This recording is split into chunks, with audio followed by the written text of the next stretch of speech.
अस्सलाम वालेकुम स्टूडेंट्स, मैं Mohammad Salman Javed Mohammad Ali Hajveri Institute of Education के प्लेटफॉर्म से लेक्चर सीरीज में सब्जेक्ट अल्टरनेटिव डिस्प्यूट रेजोल्यूशन और जिस टॉपिक को लेके हैं वो आपके लिए आज वो है the role of mediator, objectives and common errors in the context of Pakistan बिलखुसूस। तो यहाँ पे मीडिएटर का रोल क्या है और उसकी जिम्मेदारियाँ क्या हैं और वो कौन सी गलतियां हैं आमतौर पे जब हम पाकिस्तानी कॉन्टेक्स्ट में या सब कॉन्टिनेंट के कॉन्टेक्स्ट में बात कर रहे हैं जो मीडिएटर से हो जाती हैं, जिनका उसको ख्याल रखना चाहिए। मीडिएटर वो शख्स है जो कि मीडिएशन के प्रोसेस को लेके चल रहा है। एडीआर में अल्टरनेटिव डिस्प्यूट रेजोल्यूशन में जब आप तनाज़े का मुतबादल हल तलाश कर रहे हैं तो जो इंतखाब आपको बड़ा ध्यान से करना चाहिए जिस शख्स का, वो मीडिएटर है। मीडिएटर वो शख्स है जो कि मीडिएशन प्रोसेस को आगे लेके चलेगा, जो आपस में फ्रीकैन जिनमें तनाज़ा पाया जाता है उनमें मसाइल का हल करने वाला उसने होना है। तो लिहाजा ये वो शख्स है जिसको बड़ा की माइंड होना चाहिए, प्रॉब्लम सॉल्विंग होना चाहिए, उसको ये पता हो कि मैं जिस मसले के हल के लिए जा रहा हूँ उसको प्रो एंड कॉन्स दोनों पता होने चाहिए, उसकी लीगल कैपेसिटी भी हो, उसका अपना विजडम हो, अपना नॉलेज हो, प्रॉब्लम सॉल्विंग भी हो और साथ में उसको रीत रवाज का पता हो, उसको पता हो कि ये जो मसला है ये क्या ये बिजनेस डिस्प्यूट है, क्या ये कोई फैमिली डिस्प्यूट है या ये कोई झगड़े का मामला है, किस किस्म का तनाज़ा है। तो उसको बड़ा सेंसिबली डील करना है। वो जब वो जा रहा है उस मसले को हल करने के लिए उसके पास इतनी अक्ल, समझ, बूझ, फहम, फरासत होनी चाहिए कि मैंने कैसे बुर्दबारी के साथ इस मसले को फहम फरासत से हल करना है। तो ये वो बेसिक चीज़ है जिसके मुताबिक अब हम इस टॉपिक को पढ़ने जा रहे हैं। मीडिएशन एक widely recognised alternative dispute resolution में एक टर्म है जहाँ पे न्यूट्रल थर्ड पार्टी, जिसको हम एक मीडिएटर कहते हैं, फैसिलिटेट करता है, कम्युनिकेशन में लेके आता है, निगोशिएशन में लेके आता है फ्रीकैन को, ताकि उनको म्यूचुअली एग्रीएबल सिचुएशन में लाया जा सके। उसके लिए वो उनको अप्रोच कर रहा है। यहाँ पे कॉन्फिडेंशियल उसका रहना भी ज़रूरी है और ट्रेडिशनल मामलात को उसको समझना चाहिए। पाकिस्तान जैसी कंट्री में मीडिएशन जो कि गेन किया जा रहा है ये डिस्प्यूटिंग पार्टीज़ के अंदर उनकी कम्युनिटी मैटर्स के हवाले से बड़ा एक अहम होता है। लिहाजा अब हम इसके कुछ बुनियादी तौर पे जो ऑब्जेक्टिव्स हैं मीडिएटर के, पहले अब उनकी तरफ जाएंगे। Objectives before the mediation process. Mediation process में जाने से पहले उसको किन ऑब्जेक्टिव्स को लेके चलना है। बिफोर द मीडिएशन बिगन्स, इससे पहले कि मीडिएशन स्टार्ट हो जाए, मीडिएटर हैज़ सेवरल की रिस्पॉन्सिबिलिटीज, उसकी कुछ बुनियादी जिम्मेदारियां हैं। वो कौन कौन सी हैं? एस्टैब्लिशिंग ट्रस्ट एंड क्रेडिबिलिटी, के माबैन फ्रीकैन वो अर्न करता हो ट्रस्ट को और क्रेडिबल पोजीशन रखने वाला शख्स हो, तभी वो मीडिएटर एक अच्छा हो सकता है। अंडरस्टैंडिंग द डिस्प्यूट, तनाज़े को समझता हो, उसको पता हो कि ये जो तनाज़ा है ये किस किस्म का है और मेरी क्या कैपेसिटी है, मैंने किस तरीके से इसके रेलिवेंट डॉक्यूमेंट प्रिपेयर करने हैं और पार्टीज को कैसे एक म्यूचुअल एग्रीएबल पोजीशन में लेके आना है। उसको पहले ही पता हो कि मैंने कौन सा सवाल करना है, उसका जवाब क्या आ सकता है मुमकिना तौर पे, किस सवाल का अंदाज क्या होना चाहिए और किस जगह पे उसने लाउड होना है, कहाँ पे उसने स्लोली डील करना है। एक्सपेक्टेशंस इज एसेंशियल, यहाँ पे जो पार्टीज के दरमियान जो उसकी उम्मीदें होती हैं बड़ी ज़रूरी होती हैं। क्रिएटिंग अ कंड्यूसिव एनवायरनमेंट, उसने एक अच्छा माहौल मुहैया करना है, ऐसा एनवायरनमेंट जिसमें न्यूट्रल वे से वो डील भी कर सके और सेफ सिटिंग प्रोवाइड करे, अरेंज करे उन पार्टीज के दरमियान जो कि आपस में एक दूसरे का मुंह नहीं देखना चाहते, साथ नहीं बैठना चाहते। तो उनके लिए एक मुनासिब एक एनवायरनमेंट क्रिएट करना जहाँ पे वो इजीली बैठ के अपनी बात कर सकें। फिर सिटिंग ग्राउंड रूल्स, पार्टीज जो हैं should be informed of the rules of conduct, confidentiality agreements and the mediator's role as a facilitator rather than a judge। Mediator का ये काम है कि वो पहले से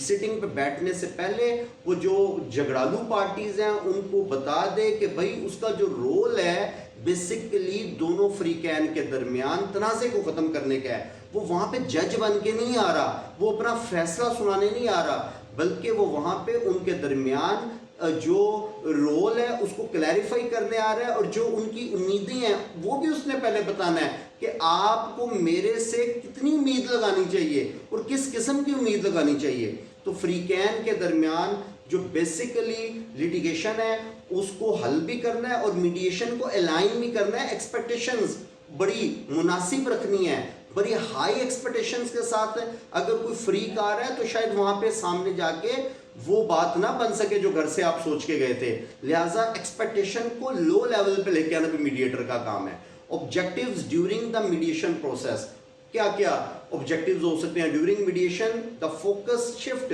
to active facilitation of dialogue and negotiation, बातचीत के जरिए अच्छे से मामले को हल करना है। फैसिलिटेटिंग इफेक्टिव कम्युनिकेशन, और इफेक्टिव कम्युनिकेशन के में जो मीडिएटर का काम है फैसिलिटेट करना है, उसमें इंकरेजिंग रिस्पेक्टफुल फिर uninterrupted dialogue ensures that all voices are heard. ये बहुत जरूरी है। आधा मसला हल हो जाता है एक शख्स का जिसका तनाज़ा हो अगर उसको सुन लिया जाए। अगर आप किसी को सुनेंगे नहीं, और मीडिएटर का तो काम है ऐसा कंड्यूसिव एनवायरनमेंट प्रोवाइड करना जहाँ पे वो उनको पूरी समात का मौका दे रहा है, उसको भी और उसके साथ आए हुए किसी शख्स को भी, ताकि उसको ये ना गिला शिकवा रहे कि मेरी बात को नहीं सुना गया, कम से कम मेरी बात सुनी गई है, बात फिर आगे जो भी हल निकले। आइडेंटिफाइंग अंडरलाइंग इंटरेस्ट, ये बहुत जरूरी है मीडिएटर के लिए कि भाई अंडर द टेबल इंटरेस्ट क्या है, उस इंटरेस्ट को सामने लाना। बाज़ औक़ात एक शख्स का जिसका तनाज़ा होता है वो अपनी दिल की बात नहीं कह पा रहा होता, मीडिएटर को पता होना चाहिए दोनों फ्री कैन के एक्चुअल इंटरेस्ट क्या हैं, और वो इंटरेस्ट जिसको वो जिक्र नहीं कर पा रहे, तो वहां पे उन इश्यूज को असल में जो असल मुद्दा है जिसको कहते हैं असल तनाज़ा,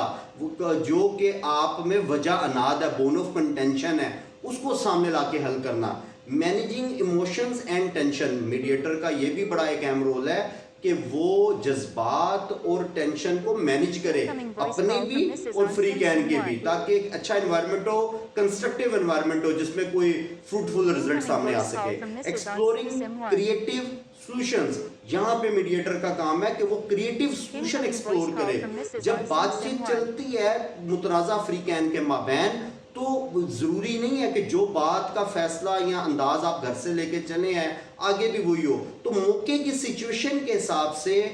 आगे पीछे हो के बात को अलाइन करना और तनाज़े को किसी एग्रीएबल सॉल्यूशन में लेके जाना जिम्मेदारी है मीडिएटर की। फिर असिस्टिंग इन एग्रीमेंट फॉर्मेशन, देखें इतनी बड़ी बात हुई, इतना बड़ा तनाज़ा हुआ, सिटिंग्स हुई, sitting number 1, sitting number 2, sitting number 3, मुख्तलिफ नशिस्तों में बैठ के आपने अल्टीमेट क्या करना है, झगड़ालू फ्री कैन को किसी एग्रीएबल पोजीशन में लाना है। और जैसे ही किसी बात पे वो मुतफिक हो गए, मीडिएटर का फौरन काम है कि एग्रीमेंट फॉर्मेट करे कि उनके दरमियान के भाई अगर कोई लेन देन का मामला था, एक बात को एग्जैजरेशन भी हो जाती है जब आप क्लेमेंट बनते हैं, दावेदार बनते हैं, आप कहते हैं जी मैंने तो इसे 25 लाख रुपया लेना है, दूसरी पार्टी कहती है नहीं जी मेरा जो मामला है वो 25 लाख का तो नहीं है, तो मामला 12-14 लाख रुपए का है। हो सकता है चीजें एग्जैजरेट हुई हो, तो मीडिएटर का काम है कि जहां पे दोनों फ्री कैन आपस में बिलमुशाफा गुफ्तगू के बाद किसी मुत्तफिक नुक्ते पे पहुंच गए हैं, तो जहां तक पहुंच गए हैं फौरी तौर पे उसको किसी एग्रीमेंट फॉर्मेशन के अंदर लेके आए। Common error in role of mediator, वो कौन कौन सी बुनियादी गलतियां जो कि हो सकती हैं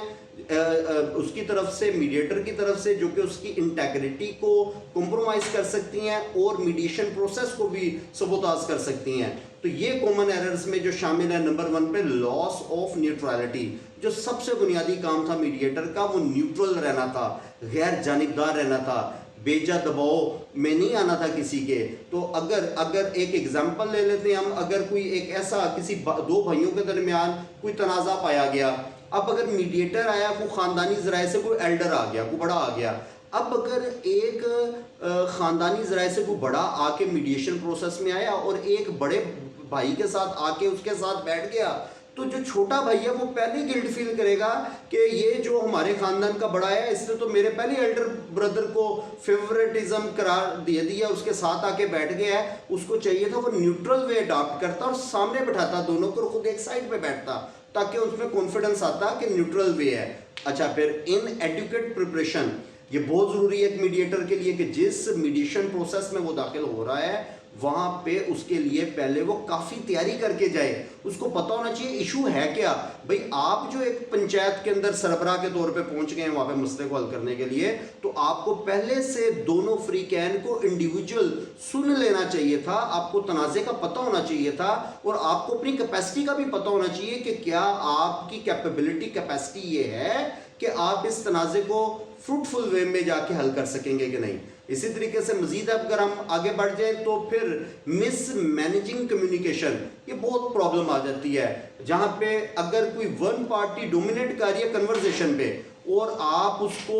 आपने खामोशी इख्तियार कर ली और उसका साथ दे दिया, तो इससे मिस मैनेजिंग सिचुएशन क्रिएट हो जाती है और डायलॉग इनबैलेंस हो जाते हैं और हिंड्रेंस क्रिएट हो जाती है, क्योंकि एक शख्स को आपने ज्यादा बोलने का मौका दे दिया या एक लाउड हो गया है। वहां पे मीडिएटर का काम है सिचुएशन को कंट्रोल करना, प्रोवाइडिंग लीगल और पर्सनल एडवाइस। ये बहुत इशू है, कभी भी मीडिएटर का ये काम नहीं होता कि उसने लीगल और पर्सनल एडवाइस नहीं देनी। वो वहां पे एक जज के तौर पे नहीं गया, अगर वो तेजी से जाके कानूनी मशवरा देने लग जाएगा और अपनी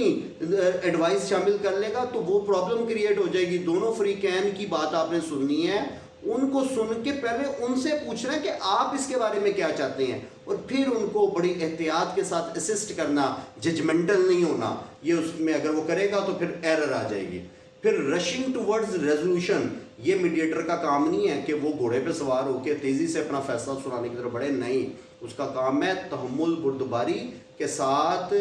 दोनों फ्री कैन की बात को सुने और पार्टीज को क्विक एग्रीमेंट की तरफ ना लेके जाए, बल्कि उनको पूरा मौका दे अपनी बात को सोचने समझने और कहने का, और एंड पे एक म्यूचुअली एग्रीएबल पोजीशन में लाया जाए। Ignoring power imbalances,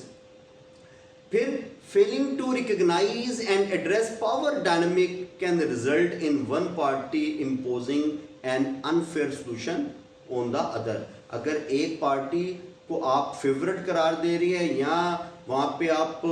power imbalance जो है उसको इग्नोर कर रहे हैं, तो फिर भी प्रॉब्लम होगी, फिर वहाँ पे आप सही मसले का हल नहीं कर सकेंगे। ब्रीच ऑफ कॉन्फिडेंशियलिटी, अगर फ्री कैन को ज़रा बराबर भी भिनक लग गई कि जो हमारे दरमियान मीडिएटर बन के आया है वो कॉन्फिडेंशियलिटी को क्रिएट नहीं कर रहा, अगर मैंने राजदारी में मीडिएटर को कोई बात की है और मैंने उसको कहा है कि आपने ये वाली बात, मेरा ये इशू है लेकिन मैं चाहता हूँ ये बात ऐसे हो जाए, अगर कोई लेन देन का मामला है मैंने उसको पहले बता दिया मैंने 15 लाख लेना था, अगर मैं दालती प्रोसेस में जाता हूँ तो मेरा क्योंकि टाइम ज़्यादा लगेगा, अगर आप मुझे सेटल करवा देते हैं 10-12 लाख में तो मैं आपके साथ हूँ। अगर यही बात मीडिएटर खुद से जाके दूसरी पार्टी को कह देगा कि पहली वाली पार्टी 10 लाख में तो राजी है, वो 10-12 लाख सोच के बैठी हुई है, तो अगर आप 7-8 लाख भी करें तो मैं कोशिश कर लूंगा, इसका मतलब उसने कॉन्फिडेंशियलिटी ब्रीच कर दी, तो फ्री कैन इसको माफ़ नहीं करेंगे, ना उसकी बात को मानेंगे। तो लिहाजा मैं ये समझता हूँ कि मीडिएटर एक अहम शख्स होता है एडीआर प्रोसेस में, और